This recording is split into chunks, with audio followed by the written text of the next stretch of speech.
Thanks, Kateri, and good morning, everybody. I wanted to thank both Michael and Kateri and the committee and the Alliance for having us here this morning.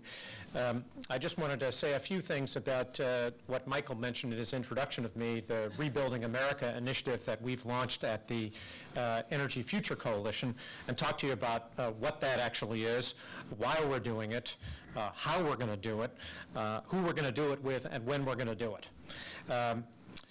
The goal is that we have for this objective, this initiative, is to rebuild 50 million buildings in America. That's about 40% of the commercial and residential buildings that we have in the United States.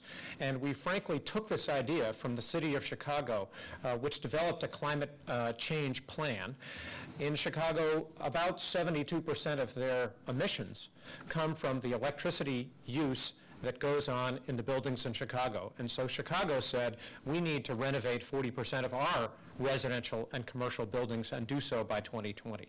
So we said, well, what would that look like if the United States were to do the same thing? And what it looks like is renovating 50 million buildings.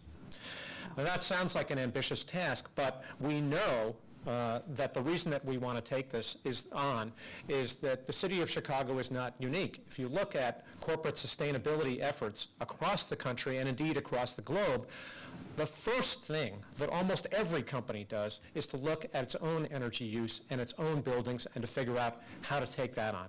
Energy efficiency, especially in buildings, is the first choice, and it should not just be the first choice for companies and for cities, it should be the first choice for the United States.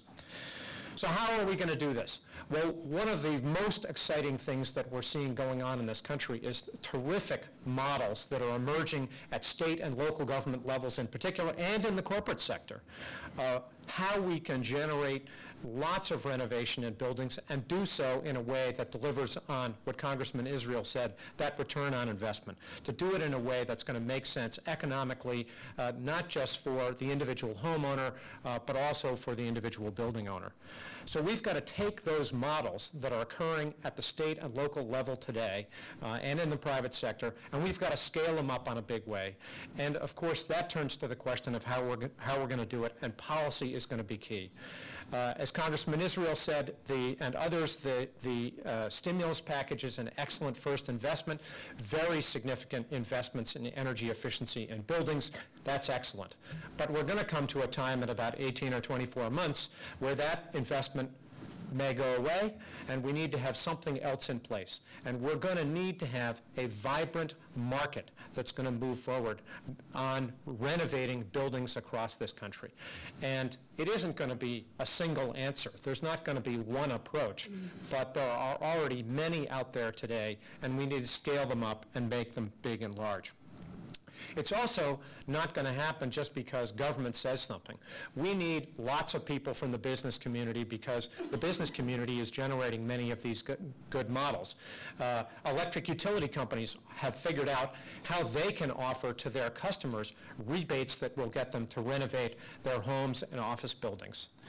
We've seen we've worked with Fireman's Fund, the insurance company, which now offers green building products for both commercial and residential buildings, so that a person who gets this insurance product and greens their building receives a lower payment because they're a lower risk. That's a good business model. We need to figure out how to ramp it up and make it go everywhere in the country. We're going to need workers to make this all happen. So we've got to have the people who represent workers in this country who can help us figure out how we're going to train the people that we need and keep them going over the course of not just the next 24 months, but how do we get that going for the next several generations, and certainly through 2020. I just wanted to say, finally, that a critical issue will be the next 2 years. We've put the stimulus in place, but it's the beyond the next 24 months that's absolutely critical.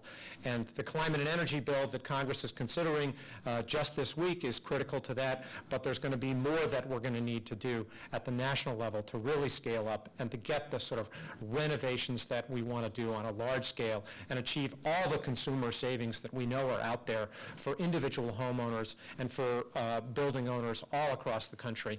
We know, of course, evidence that we can get terrific greenhouse gas emission reductions in addition to all those consumer savings, and we can create tens of thousands, if not hundreds of thousands, of new jobs for workers as we do this. So we're looking forward to doing that. I'm looking forward to working with all of you and doing it. Thank you.